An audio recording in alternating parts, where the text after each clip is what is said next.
Salut à tous. Alors aujourd'hui, on va se retrouver pour une nouvelle vidéo. Comme vous le voyez dans le titre, on va parler des mafias les plus dangereuses du monde.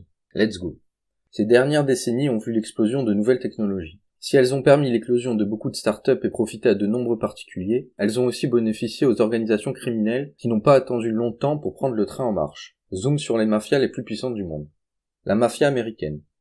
Sur le plan de l'apparence, la Cosa Nostra américaine n'a plus grand-chose en commun avec les mythiques gangs du passé. Les guerres de gangs dans les rues ne sont plus d'actualité. Elle a toutefois gardé certaines habitudes. Elle intervient dans l'extorsion de fonds, la drogue, la fraude financière à très grande échelle, la prostitution et la pornographie, le trafic de stupéfiants, le racket, les jeux d'argent illicites. À ces activités classiques, entre guillemets, elle a ajouté les escroqueries boursières et la criminalité informatique. Les familles mafieuses italo-américaines restent comme par le passé bien implantées à New York, dans le New Jersey, à Philadelphie, à Boston, à Détroit et à Chicago. Mais il en existe aussi de plus petites installées à Buffalo, Tampa, Los Angeles ou Cleveland. Elles sont à peu près une vingtaine de familles dans tous les États-Unis, même si certaines ne sont plus tellement actives. Les familles les plus importantes restent toujours celles de New York où elles sont 5 à se partager le gâteau. Ce sont les familles Genovese, Gambino, Bonanno, Lucchese et Colombo. Viennent ensuite la famille De Cavalcante du New Jersey, et la famille ou Outfit qui se proclame l'héritière spirituelle d'Al Capone à Chicago dans l'Illinois. La famille de Détroit vient clore la liste des plus grandes mafias américaines. La mafia russe. Bratva est un terme argotique russe employé par les organisations criminelles russes. Il signifie l'ensemble des frères. Les Bratva sont spécialisés dans le racket, les assassinats, le trafic d'armes et de drogue, la corruption des politiques, le blanchiment d'argent, la prostitution, le proxénétisme, la traite des femmes, la cybercriminalité et j'en passe. Actuellement, 3 confréries émergent du lot. Podolskaya. Cette organisation criminelle a vu le jour à Moscou, où elle a établi son quartier général. La confrérie de Podolsk était spécialisée dans le vol et le racket. Mais très surveillée par la police, elle a dû s'exiler à l'étranger où elle a diversifié ses activités. Blanchiment d'argent, traite de femmes, trafic de drogue, trafic d'armes, corruption de politique. Leninskaya. La confrérie Leninskaya est fortement liée à la vie politique russe, et notamment avec le Parti libéral-démocrate de Russie. Le groupe est surtout actif à l'étranger, notamment en Suisse et en Italie. Taganskaya. La particularité de cette organisation est qu'elle est composée uniquement de Slaves. Elle exerce dans la capitale russe, dans le domaine du jeu et s'est spécialisée dans la fabrication de permis pour les étrangers en quête de sécurité et de liberté en Russie. La mafia italienne. Les méthodes ont peut-être évolué mais le fond reste. Le centre nerveux de la mafia italienne demeure la Sicile.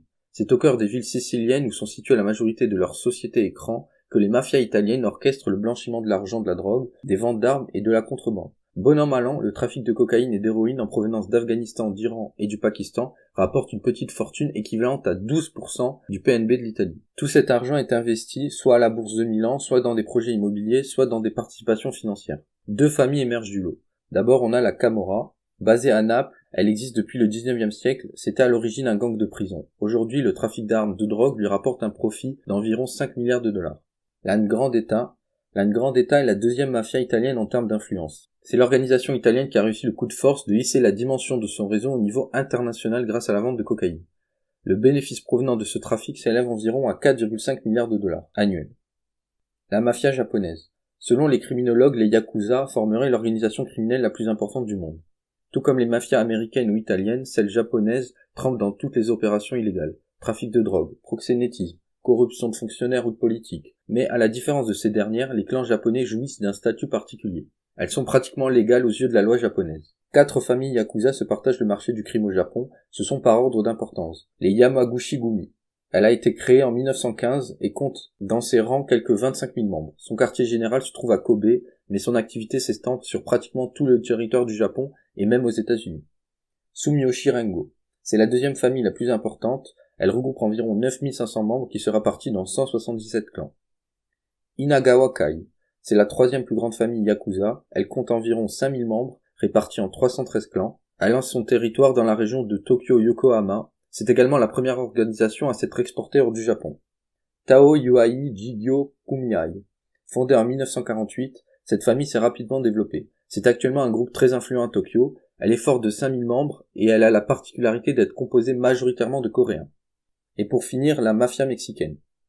Les activités criminelles des mafias mexicaines s'articulent essentiellement autour du trafic de drogue.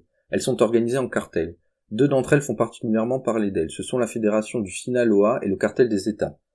La Fédération du Sinaloa est dénommée comme telle parce qu'elle regroupe en son sein plusieurs familles alliées. Elle est considérée aujourd'hui comme l'une des organisations criminelles les plus puissantes du monde. Elle tire sa force de la pratique de la corruption. C'est le cartel qui est en effet l'organisation criminelle qui, à l'heure actuelle, reçoit le plus de soutien de la part des dirigeants politiques et des forces de l'ordre du Mexique. Son influence est très importante sur le continent sud-américain. Elle est présente un peu partout en Amérique centrale et au Pérou, en Argentine et en Colombie. Les États.